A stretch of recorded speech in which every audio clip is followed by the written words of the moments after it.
আজ এমনই একটা দিন যেদিন আমি আগের দিন রাতে সকালের কাজটা রেডি করে রাখিনি। বেশিরভাগ দিনই আমি সকালের কাজটা রেডি করে রাতে শুই, বিশেষ করে কি রান্না হবে, কি মাছ হবে, এগুলো বেশ লেট হয়ে গেছিলো।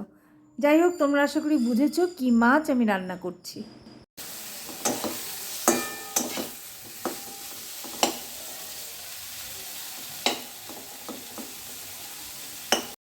আজ করছি লোটে মাছ। হ্যাঁ, সেই প্রিয় লোটে মাছ। একটু ঝাল ঝাল করবো, কষা কষা করবো।